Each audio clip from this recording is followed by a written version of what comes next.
Por mais de 1000 anos, o Egito foi governado por homens. Foi então que apareceu Hatshepsut. Ela era filha de um rei e esposa de um rei. Mas isso não era suficiente para Hatshepsut. Esta é a história de uma grande realização, de um desejo secreto e da ambição de ser monarca. Esta é a história de uma mulher que foi à luta.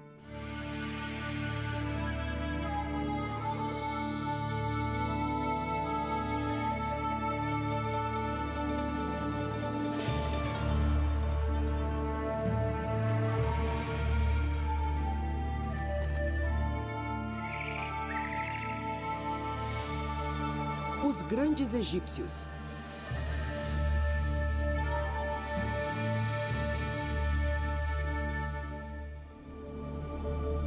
A rainha que foi rei.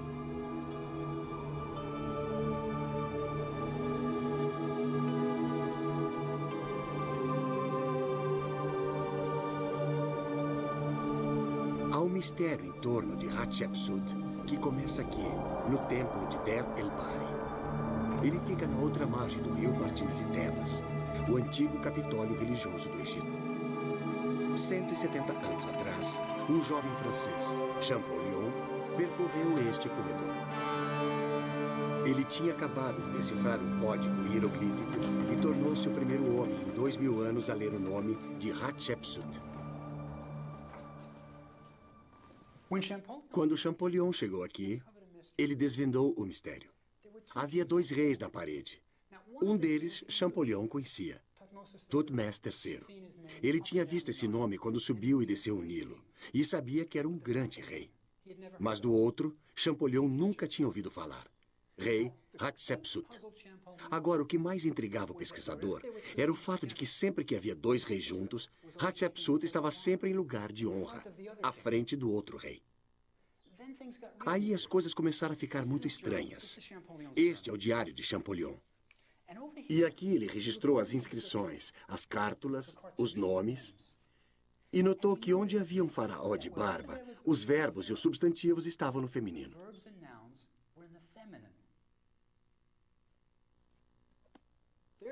Aí está Hatshepsut. Ela está usando a barba do faraó. E isto aqui não é uma minissaia. É um traje chamado kilt usado pelo rei do Egito. Tudo era muito confuso e Champollion não conseguiu entender. Os egiptólogos levaram mais 100 anos para entender. Hatshepsut, a rainha do Egito, tinha decidido usar trajes masculinos e se declarar faraó.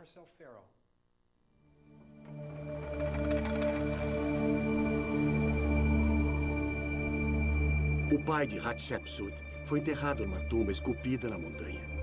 Foi aqui que os tesouros de Tutankhamon foram descobertos, onde Ramsés o Grande foi colocado para o repouso eterno. E tudo graças ao pai de Hatshepsut, o faraó Thutmose I. 1000 anos antes de Hatshepsut nascer, o faraó foi enterrado em pirâmides no deserto. Mas na época em que o pai de Hatshepsut foi rei, todas as pirâmides já tinham sido saqueadas.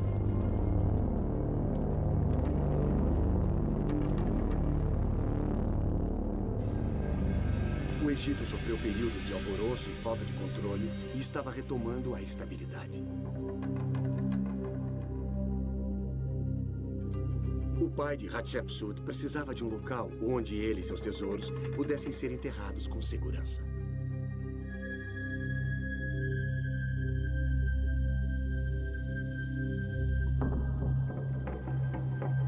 Thutmose optou por um sepultamento secreto em um vale remoto onde da terra nada brotava e, portanto, onde ninguém iria querer viver. Esse local ficaria conhecido pelo mundo como o Vale dos Reis.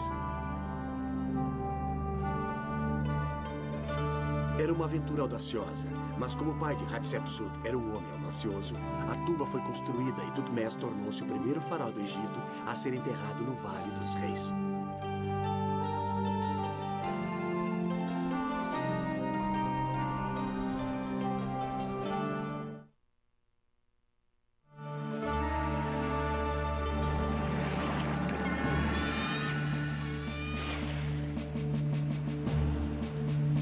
Thutmose era um comandante militar destemido. Assim que ele se tornou faraó, liderou uma expedição para o sul em direção à Núbia, onde atualmente é o Sudão, para debelar uma rebelião.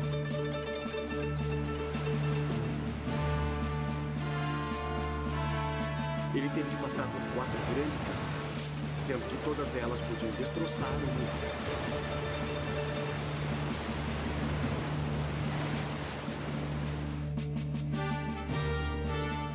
Ele conduziu suas tropas país adentro, como nenhum outro faraó havia feito, e derrotou uma confederação de tribos locais.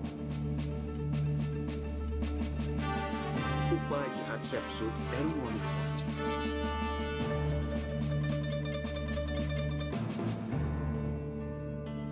Thutmose e sua rainha tiveram 5 filhos, mas Hatshepsut foi a única que sobreviveu.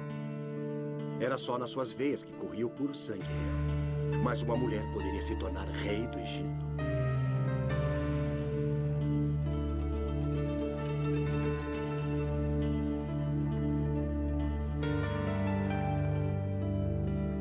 Escolher um monarca era complicado. Não raro envolvia intrigas e lutas pelo poder. Esse tipo de assunto era decidido entre as grossas paredes do palácio. Este é um palácio real. É um labirinto de pequenos cômodos. Como sabemos, o rei tinha várias esposas. Portanto, ele precisava de muitos espaços. Esta é a sala do trono, onde o rei realizava suas audiências. Não é extremamente pequena? Mas como as paredes eram de tijolos de barro, elas não aguentariam um teto realmente grande. Espere até chegarmos ao banheiro.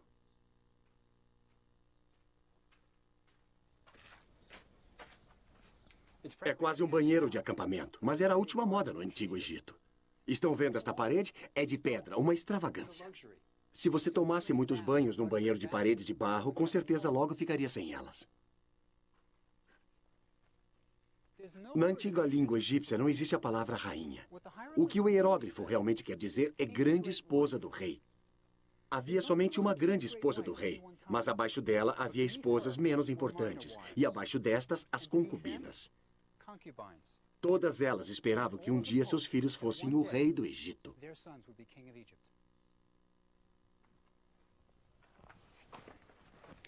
Hatshepsut foi uma criança de família real. Ela cresceu num palácio como este. Muitas mulheres, muitas crianças, muitos cômodos, muita intriga.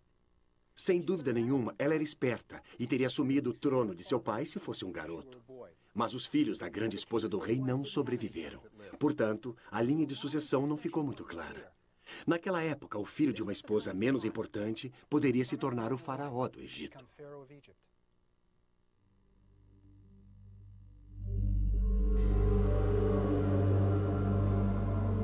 Quando Hatshepsut tinha 12 anos de idade, seu pai morreu, deixando a menina como a única verdadeira herdeira.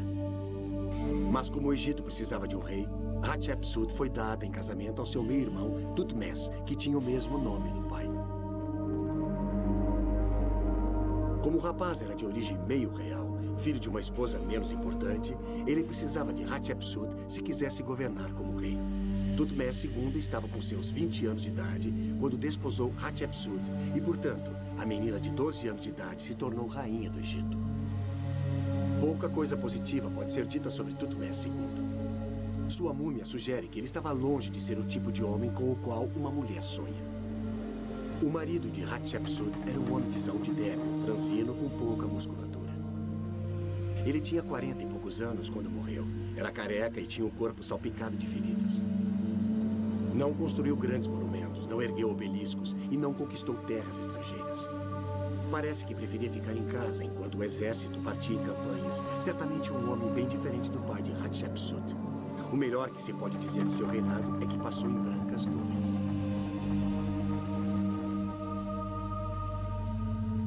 Essa deve ter sido uma mudança e tanto para Hatshepsut, criada num palácio onde grandes feitos e inovações audaciosas eram a regra. Ela e Thutmose tiveram apenas um filho, uma menina chamada Nefruri. Quando Thutmose morreu, Hatshepsut tinha ficado casada há 20 anos. Devem ter sido longos 20 anos. E agora ela estava livre. Com 32 anos, mãe de uma menina, rainha do Egito e no auge de sua vida. Agora sim, Ela mostraria ao Egito o que a filha de um grande rei poderia fazer. E deu início ao mais incrível programa de construção que uma rainha jamais empreendeu.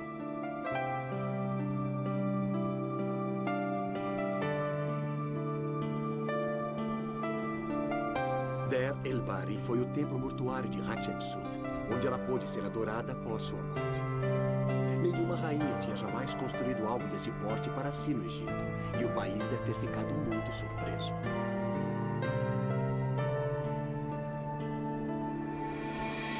Escondido nas montanhas, e suas linhas retas e bem definidas fazem com que ele se destaque contra a paisagem de fundo. Acho que é o templo mais bonito construído no Antigo Egito.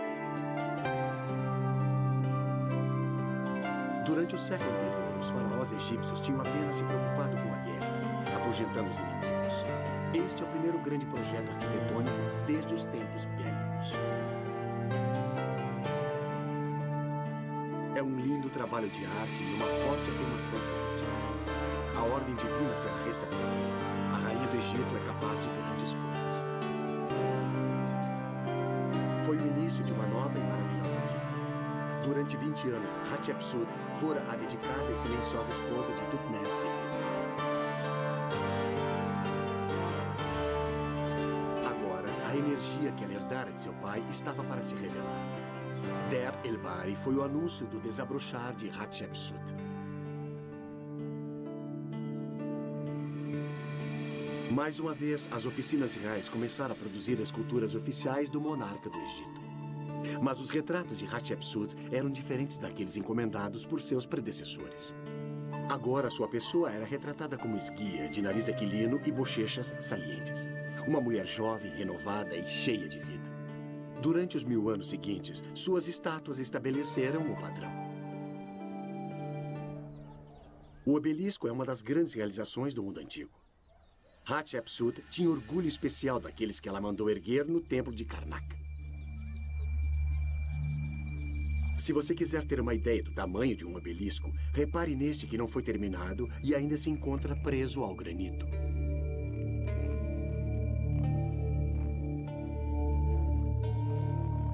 Todos os obeliscos egípcios foram esculpidos dos mesmos blocos de granito de Assuan, cerca de 240 quilômetros ao sul de Tebas.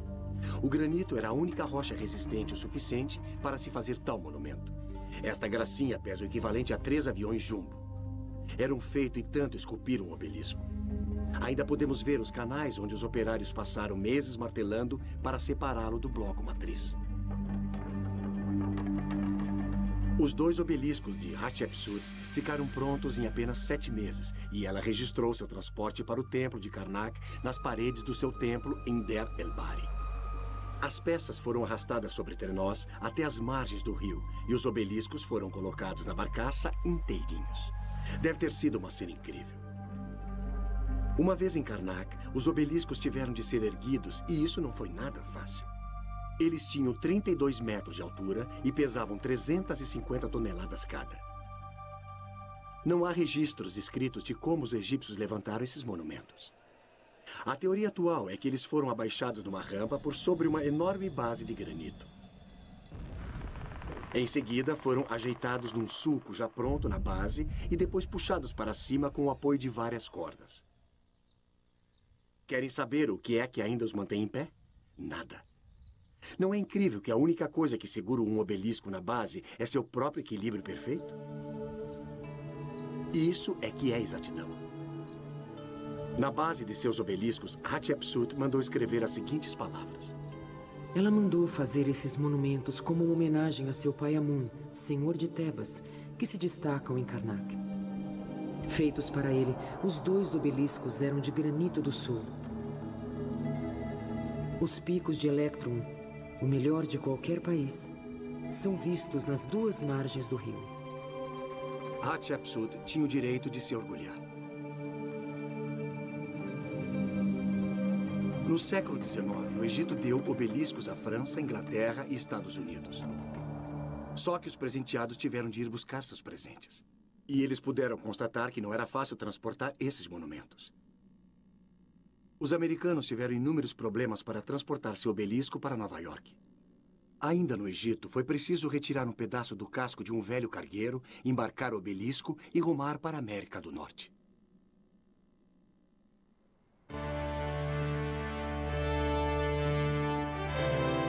No verão de 1880, o obelisco orgulhosamente adentra a Baía de Nova York, na ilha de Manhattan, e foi finalmente descarregado em Staten Island. Em seguida, foi colocado numa barcaça e subiu o rio Hudson até a Rua 96. Ali, teve de ser arrastado pela linha de trem, onde hoje os nova-iorquinos jogam tênis. Agora sim, estava pronto para sua lenta e custosa jornada até o Central Park. Um trilho especial foi construído para transportar o obelisco. Arrastado ao longo dos trilhos por uma locomotiva a vapor, o obelisco atravessou as ruas de Nova York na velocidade de 3 metros por dia.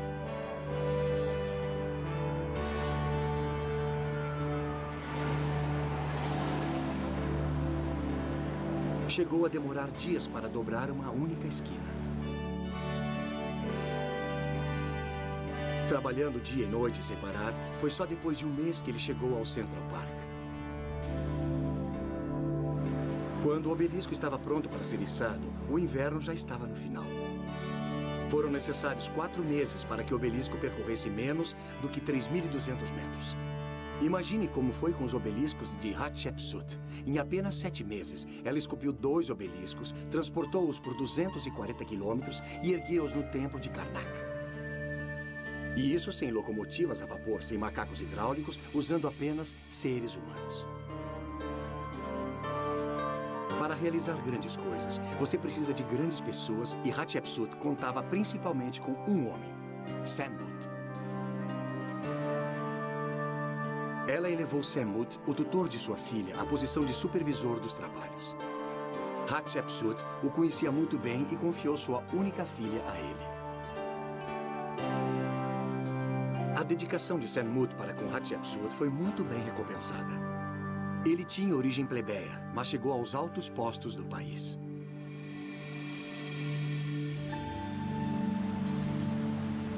Sob a proteção de Hatshepsut, ele conseguiu construir um santuário em Gebel el-Silsila, 64 quilômetros ao norte de Aswan. Este sempre foi um lugar especial. Gebel el-Silsila quer dizer montanha da corrente. E conta a lenda que nos tempos medievais, os egípcios colocavam uma corrente em volta de um dos enormes blocos da margem do rio Nilo para impedir a passagem das embarcações. A nobreza tinha capelas particulares esculpidas ao longo das margens do Nilo para conseguirem favores de Sobek, o deus crocodilo. Era aqui que os ricos e famosos do Antigo Egito podiam exibir sua riqueza.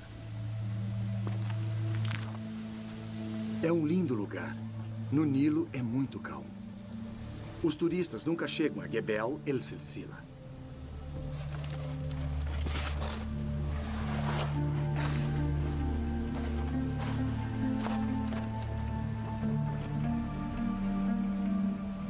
Foi preciso muito dinheiro para construir capelas como estas. E aqui, em meio à elite do Egito, Senmut tinha sua capela. Mas é preciso que olhemos com atenção para encontrá-la. Ela não pode ser vista da margem do rio. Está incrustada nos rochedos. E tem uma vista maravilhosa do Nilo. Senmut adorava paisagens. Não restou muita coisa das inscrições. Apenas títulos suficientes para identificar Senmut. Ele era uma estrela em ascensão na corte. O Egito prosperou no reinado de Hatshepsut, mas havia uma nuvem no horizonte. Como uma das esposas secundárias, seu falecido marido tivera um filho. Seu enteado, chamado de Tutmés III por causa do pai, era herdeiro do trono. Enquanto ele fosse jovem, seria natural que Hatshepsut governasse em seu lugar como regente. Mas agora, ele estava ficando adulto e a tradição exigia que o Egito tivesse um rei. O poder de Hatshepsut estava prestes a acabar. O que Hatshepsut fez em seguida foi totalmente inusitado na história do Egito. O país finalmente teve seu faraó, o rei Hatshepsut. Até agora, ela tinha usado o título de a grande esposa do rei. Mas para manter seu poder, Hatshepsut pegou para si o título de rei. Isso impediu que seu enteado Thutmose assumisse o trono. E passou a usar uma barba falsa e os trajes de faraó. Como ela conseguiu?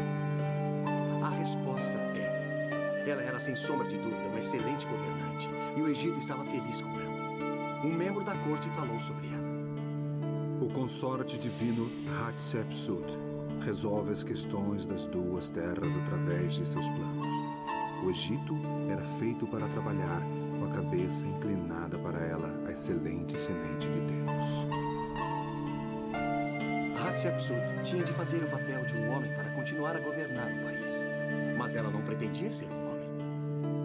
Com certeza, ela usava a barba falsa e o traje de faraó. Isso era uma exigência das cerimônias de Estado. Mas ela não escondia que era uma mulher.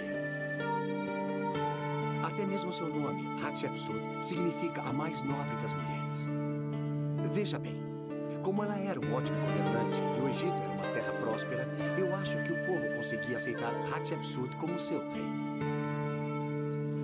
E como seu enteado, o herdeiro do trono, se sentia a respeito. Tudo indica que ele não se importava. Ele não passava de um adolescente e estava provavelmente onde queria estar, participando de expedições, viajando com o exército. Pense bem. Se você fosse um garoto adolescente, iria querer passar seu tempo todo paramentado para cerimônias de Estado e recebendo velhos proprietários de terra? Ou iria preferir dirigir uma carruagem e atirar com arco e flecha? Se o enteado de Hatshepsut, Thutmose, estivesse no exército, muito provavelmente estaria treinando na Síria. Através da história, a Síria tem sido um campo de batalha por causa de sua localização estratégica. Os hititas no norte, onde é hoje a Turquia, sempre lutaram com o Egito pelo controle da Síria. O Egito periodicamente mandava expedições militares apenas para dizer: estamos aqui de novo. E lá estava Thutmose no meio. Séculos após os egípcios, os exércitos romanos lutaram pelo controle da Síria e das rotas de comércio. Muito mais tarde, na Idade Média, os soldados das cruzadas construíram grandes fortes na Síria quando lutaram pela Terra Santa. E os castelos dos soldados das cruzadas, como o grande craque de Chevalier, indicava porque o exército era um perfeito lugar para se treinar um faraó. Milhares de soldados tinham de ser alimentados, pagos, controlados e inspirados.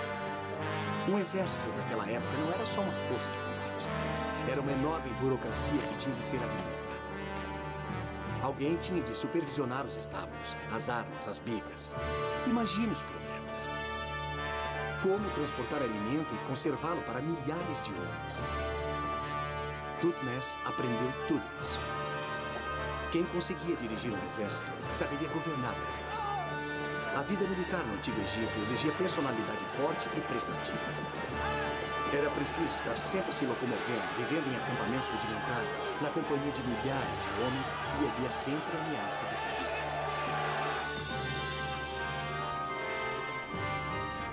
Como Thutmose mais tarde demonstraria, essa era a vida que ele queria. O que era muito conveniente para Hatshepsut. No Egito, ela era o governante inquestionado e totalmente no comando. Se você acha que Hatshepsut, como governante, se saía tão bem quanto como rainha, ela foi a própria praga de saias quando se tornou rei. Um ano depois de passar a ser faraó, enviou uma expedição comercial à terra distante de Punt. Tal iniciativa audaciosa e perigosa demandou tremenda organização. Fazia séculos que nenhum faraó enviava uma expedição dessa natureza a Punt. Ela partiu de uma base próxima de Tebas e percorreu 160 quilômetros numa estrada deserta, cortando uma área conhecida como Wadi Rumamut. Os suprimentos para a jornada tiveram de ser transportados em jumentos e todas as noites a expedição acampava perto de poços para reabastecer seus cantis de água. Quando eles finalmente chegaram ao porto de Quezir, no Mar Vermelho, tudo foi colocado nos 5 navios para a viagem de 600 quilômetros para o sul. Os marinheiros egípcios estavam familiarizados com o Nilo, onde eles poderiam sempre ver as margens. Então, na viagem deles ao Mar Vermelho, eles navegaram sem perder a costa de vista. Punt ficava distante, lá no Sudão, na divisa com a Etiópia.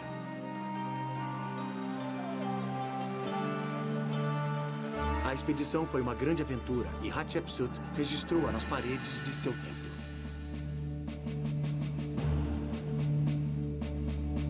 Quando os navios chegaram, foram recebidos pela rainha de Punt, que era mostrada obesa. Os habitantes de Punt viviam em casas com teto de sapê suspensas em estacas. Isso era algo exótico de se fazer, até mesmo para os padrões egípcios. Não vamos nos esquecer que os egípcios não faziam comércio naquela área havia séculos.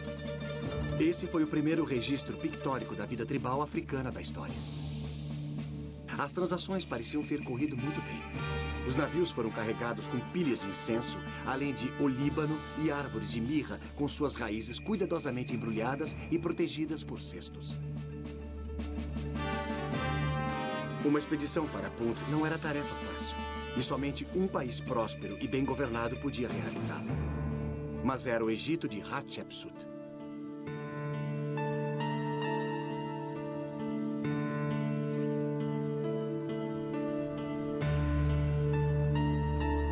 Enquanto o reinado de Hatshepsut prosseguia, ninguém se beneficiava mais do que Senmut, o fiel tutor da pequena princesa Nefruri. Uma amostra da importância de Senmut para Hatshepsut pode ser encontrada nos pedaços do sarcófago dele encontrados por escavadores em sua tumba. Agindo feito detetives, eles reconstruíram o sarcófago e descobriram como Senmut e Hatshepsut eram próximos.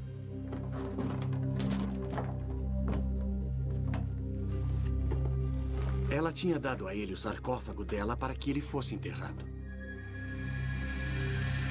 O sarcófago tinha a forma de um cártula. A forma oval encerrava o nome da realeza. As inscrições, dedicadas a uma mulher de sangue real, tinham sido alteradas e revelavam o título Supervisor dos Celeiros de Amun, ou seja, Senmut. Nenhum plebeu tinha jamais sido enterrado no sarcófago real. Senmut deve ter sido muito especial.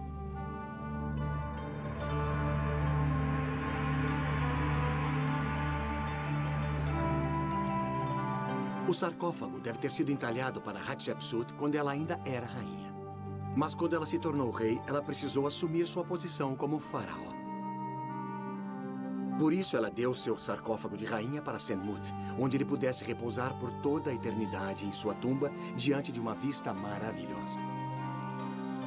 Dada a posição privilegiada de Senmut na corte de Hatshepsut, o sarcófago, todos os títulos dele, o santuário em Gebel el-Sisila e sua enorme tumba com aquela linda vista, muitos sugeriram que Senmut e Hatshepsut eram amantes. Isso talvez explique por que Senmut passou a vida solteiro, o que era muito incomum no Antigo Egito. Como se vê, isso não está fora de cogitação.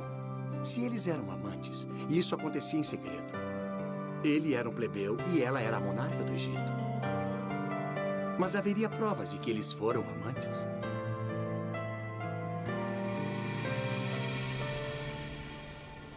Os operários que construíram o templo de Der el-Bahri deixaram pistas da proximidade existente entre o faraó Hatshepsut e seu favorito Senmut. Enquanto os homens trabalhavam sob o forte calor do dia, os dois descansavam sob a sombra das tumbas inacabadas que salpicavam as colinas. Na hora de almoçar, os operários desenhavam nas paredes. Um deles parece ter se inspirado em seu chefe, Senmut, e fez uma figura representando-o com seu chapéu de supervisor, fazendo amor com uma mulher que parecia estar vestida com trajes de faraó. Os operários não eram os únicos que suspeitavam. Mais do que um egiptólogo sugeriu que Hatshepsut e Senmut eram amantes.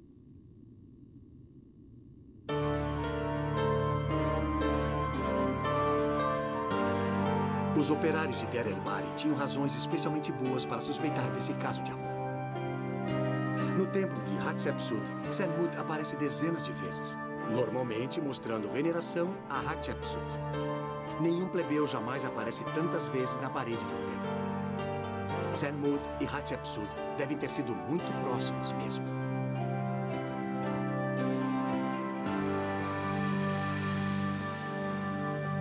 A imagem de Hatshepsut sofreu nas mãos dos primeiros egiptólogos, homens que achavam que uma mulher não podia fazer grandes coisas sozinha. Herbert Winlock, que escavou Der el-Bahri na década de 20, acreditava que Senmut era o poder por trás do trono. Senmut precisava de Hatshepsut, monarca do Egito, para sua carreira. Ela não precisava realmente dele. Mas foi um preconceito como esse que levou os egiptólogos a ver Hatshepsut, uma mulher, como uma pacifista. Ela não era uma qualquer que estava arrumando os móveis do palácio.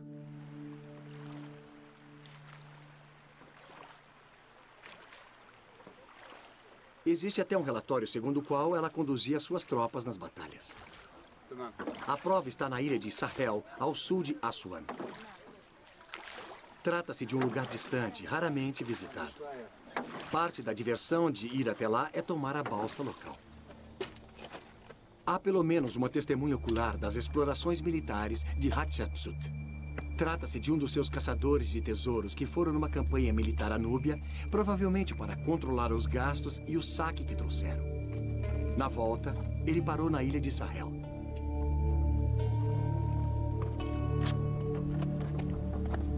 Sahel era o mural do Egito. Quem quisesse anunciar alguma coisa, entalhava a mensagem numa rocha. Só que essa mensagem ficaria ali milhares de anos.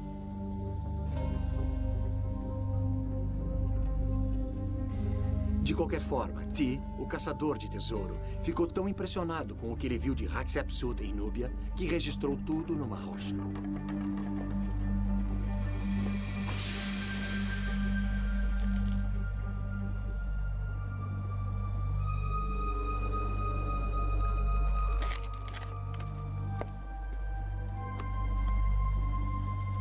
Eu nunca vi a inscrição, mas um amigo meu, o grande egiptólogo Labib Rabishi, escreveu a respeito. Eu gostaria muito de encontrá-la, mas existem centenas de inscrições na ilha.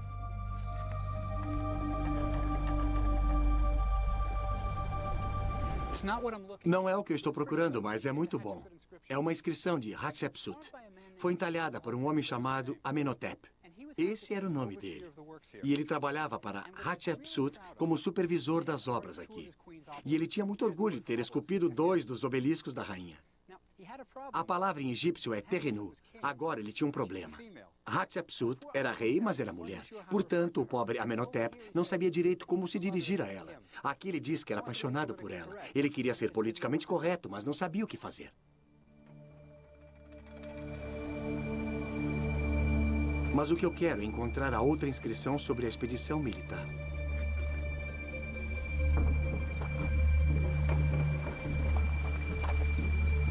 Bem, passei um dia muito agradável olhando para várias inscrições.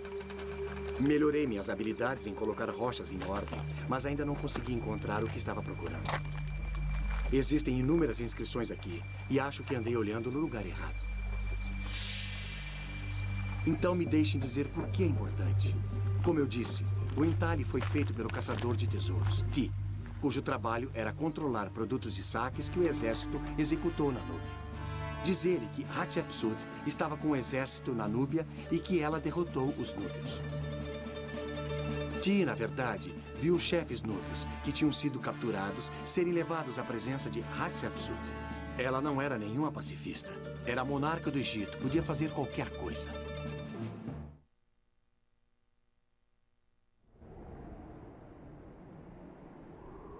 No final de seu reinado, Hatshepsut concedeu ainda outro título a Senmut.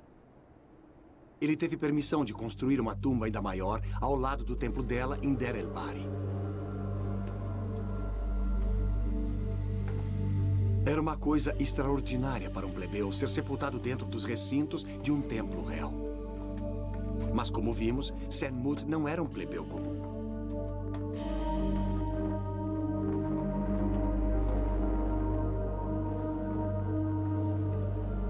A nova tumba possui características realmente interessantes. O meu favorito é o retrato de Senmut, muito detalhado, com rugas em sua face.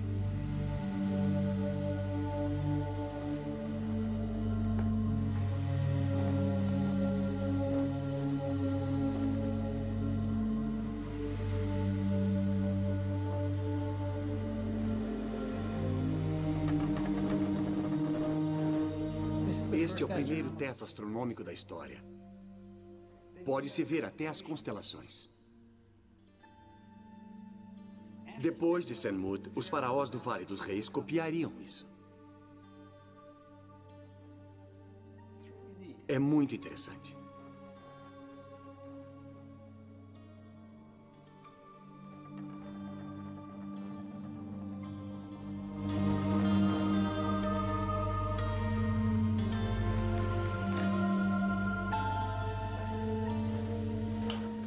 Sabemos que Senmut queria ser enterrado aqui.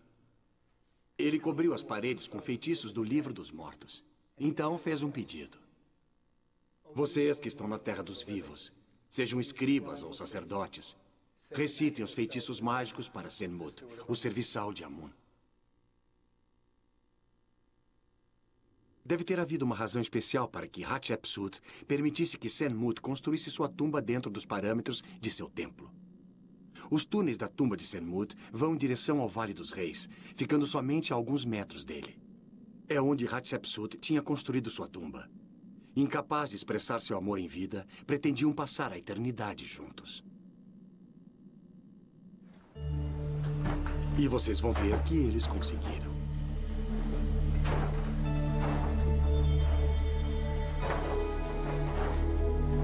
Senmut morreu antes de Hatshepsut. Alguns anos depois, ela juntou-se a ele no outro mundo. Esta é a tumba de Hatshepsut.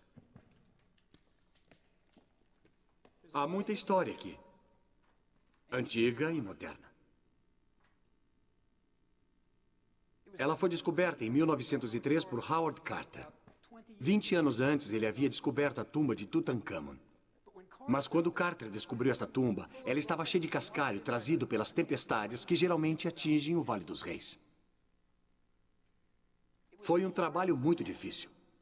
Seus operários tiveram que usar picaretas. Foi uma das mais difíceis escavações na história do vale.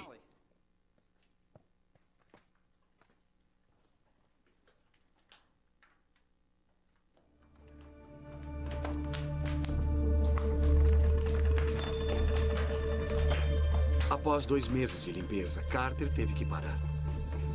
O ar dentro da tumba era tão pesado e quente que as velas dos operários começaram a derreter e se apagar. Finalmente, eles trouxeram a luz elétrica, algo muito moderno para a época. Continuaram a limpar a passagem, mas parecia que o trabalho nunca acabava. Descobriu-se que era a tumba mais longa e profunda do vale.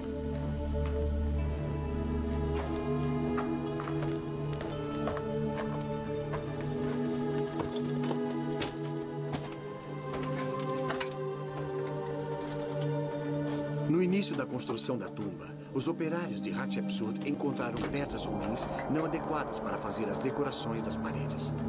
Então, eles continuaram a cavar, descendo e virando em busca de um bom calcário, mas nunca encontraram.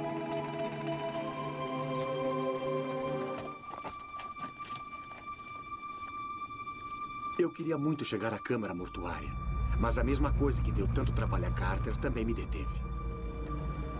Chuvas recentes tinham levado o cascalho para dentro da tumba, o que bloqueou a câmara mortuária.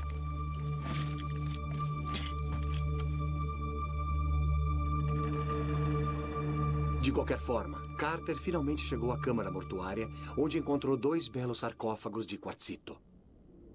Um escrito para Hatshepsut e outro para seu pai. Ela tinha aberto a tumba de seu pai e transportado a múmia dele para sua tumba para enterrá-la novamente. Tanto na morte quanto na vida, Hatshepsut queria homens fortes perto dela. Após a morte de Hatshepsut, seu enteado, Thutmose III, finalmente tornou-se faraó. Todos os anos de preparação no exército valeram para alguma coisa. Ele foi o maior herói militar da história do Egito. Durante seus 33 anos de reinado, liderou pessoalmente 17 campanhas militares. A Palestina e a Síria se renderam e Thutmose adentrou mais para o norte, cruzando o Eufrates até o Iraque dos dias de hoje. O novo rei foi capaz de executar movimentos militares tão ousados porque Hatshepsut tinha mantido o exército. Ele herdou um país próspero e bem governado. Ele poderia ter largado seu escudo e começado a construir monumentos em sua homenagem. Mas Thutmose III não se interessava em construir. Ele sentia-se mais à vontade liderando seu exército, o que pode explicar seu relacionamento com Hatshepsut. Enquanto ela governava como rei, ele provavelmente estava muito feliz levando a vida de um militar.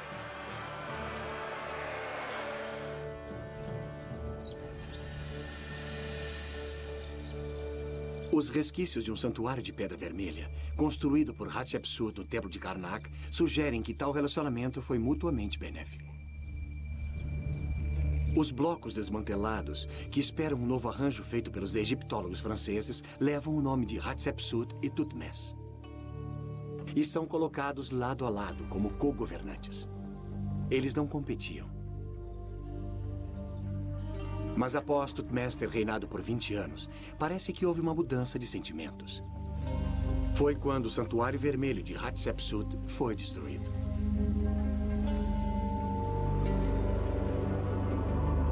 O nome de Hatshepsut foi apagado de todos os monumentos e substituído pelo nome de seu pai, marido ou sucessor. Qualquer nome masculino serviria. A história estava sendo reescrita. Hatshepsut nunca tinha existido. Tinha-se decidido que o Egito não poderia ter tido uma mulher como rei. Não era o modo tradicional.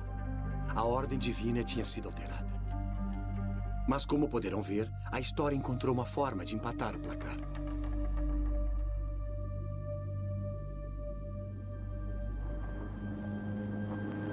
Em 1870, uma das maiores descobertas arqueológicas de todos os tempos foi encontrada. Mais de uma dúzia de múmias reais foram encontradas numa única tumba. Em tempos antigos, o Vale dos Reis tinha se tornado inseguro e as múmias dos reis e rainhas do Egito foram reunidas e enterradas num esconderijo. Descobertas por autoridades egípcias, as múmias foram rapidamente transferidas para o museu no Cairo.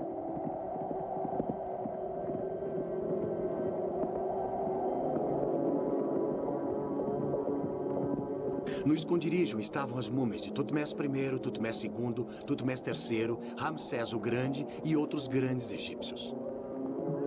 Entre as várias múmias encontradas, muitas não foram identificadas, e é possível que duas delas sejam de Hatshepsut e Senmut.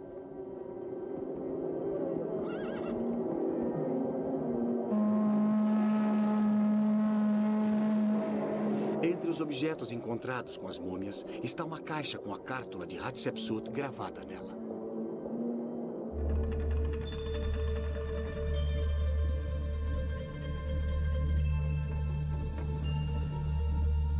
Dentro da caixa está o fígado dela, removido pelos embalsamadores na época da mumificação. Já que seu fígado está lá, pode-se concluir que uma das múmias de mulheres não identificadas pode muito bem ser de Hatshepsut. Também há a possibilidade de uma das múmias de homens não identificadas ser de Senmut. Sabemos como ele é. Artistas antigos deixaram desenhos dele, todos com queixo duplo, sinal de prosperidade. Mas os desenhos também mostram linhas bem visíveis nas faces, o que não é normal. Winlock, o escavador americano que encontrou os desenhos de Senmut, disse: as rugas o tornaram conhecido. Uma das múmias encontradas na tumba comunitária foi descrita pelo primeiro anatomista que examinou como provavelmente a de um alto oficial de idade avançada.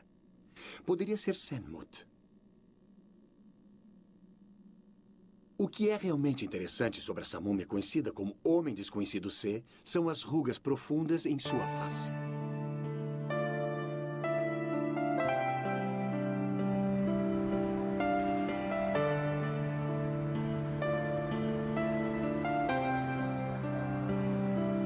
Gosto de pensar que, com todos os roubos de tumbas e transferências das múmias, Hatshepsut e Senmut podem estar na mesma sala do Museu Egípcio no Cairo, mais próximos do que jamais imaginaram.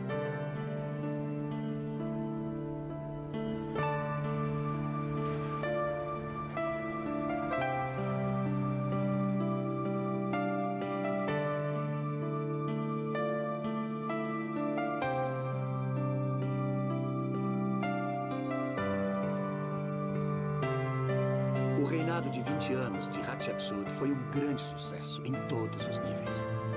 Ela iniciou audazes expedições de comércio, projetos de construção monumentais e campanhas militares de sucesso. Foi uma época de prosperidade para o Egito. Mas o nome de Hatshepsut foi apagado pelo homem que ela mesma criou para sucedê-la como faraó do Egito. Então, por que após 20 anos, Tutmés III tentou destruir a memória de Hatshepsut? Provavelmente não foi vingança, como disseram alguns. Na verdade, estava ligado ao conceito de ordem divina no Antigo Egito. O conceito de realeza que permitia aos faraós serem muitas coisas. Guerreiros, construtores, diplomatas, administradores. Mas tal conceito não poderia permitir que ficasse registrado que uma mulher tinha sido rei.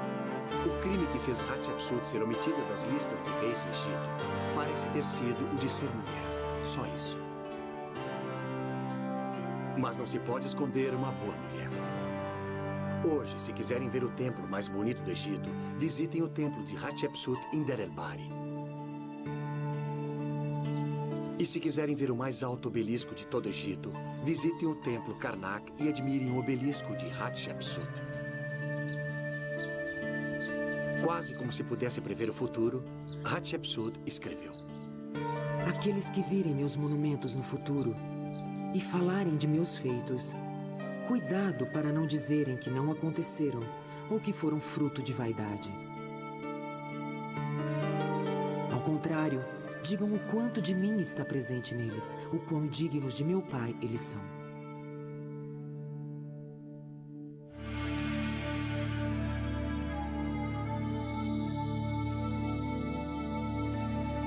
Versão brasileira, Tempo Filmes, São Paulo.